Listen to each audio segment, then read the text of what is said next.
Assalamualaikum warahmatullahi wabarakatuh. Perkenalkan, nama saya Amri dari Universitas Pancasakti Bekasi dengan NIM 872031 Prodi Pendidikan Ekonomi semester 7. Di sini saya akan menjelaskan sedikit tentang aspek manajemen. Yang pertama, pengertian aspek manajemen.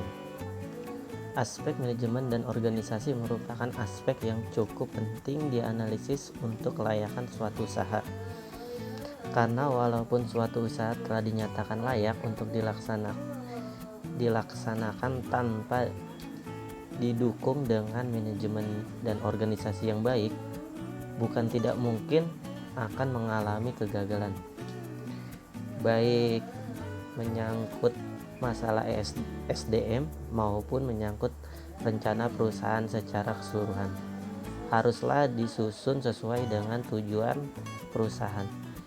Tujuan perusahaan akan lebih mudah tercapai jika memenuhi kaidah-kaidah atau tahapan dalam proses manajemen. Proses manajemen atau kaidah ini akan tergambar dari masing-masing fungsi yang ada dalam manajemen. Di sini ada beberapa fungsi manajemen.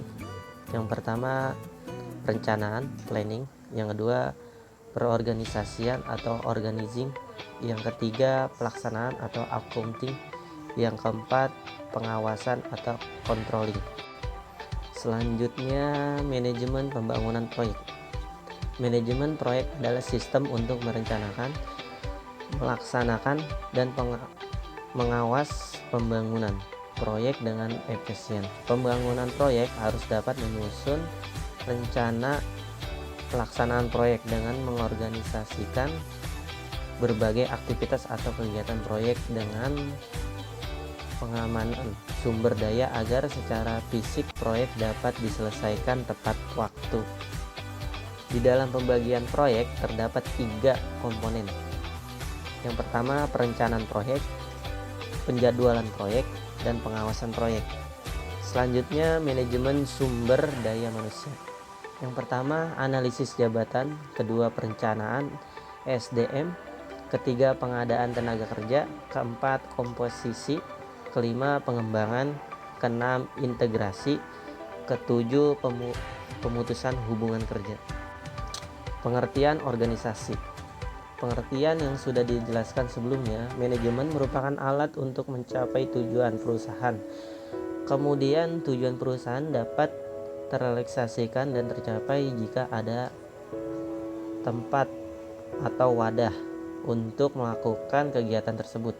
Tempat atau wadah ini kita kenal dengan organisasi yang bergambar dalam struktur organisasi perusahaan.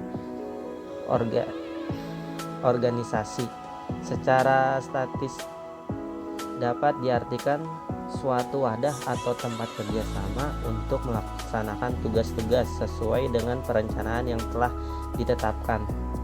Organisasi secara dinamis diartikan sebagai suatu proses kerja sama antara 2 orang atau lebih dalam mencapai tujuan yang telah ditetapkan organisasi. Formal menurut klasik adalah dalam sistem kegiatan yang terkoordinasi dari sekelompok orang yang bekerja sama untuk mencapai tujuan di bawah kekuasaan dan kepemimpinan. Organisasi formal ini merupakan organisasi yang dengan sengaja direncanakan dan strukturnya dengan secara tegas disusun.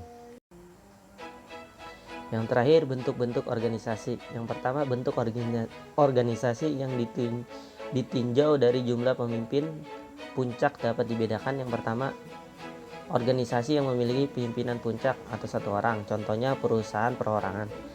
Yang kedua, organisasi yang mempunyai pimpinan puncak lebih dari 1 orang atau dewan, contohnya pada perseorangan terbatas atau firma. Yang kedua, bentuk organisasi berdasarkan hubungan wewenangnya. Yang pertama, wewenang lini. Yang kedua, wewenang staf. Yang ketiga, wewenang fungsional. Sekian presentasi dari saya, kurang lebihnya mohon maaf. Wassalamualaikum warahmatullahi wabarakatuh.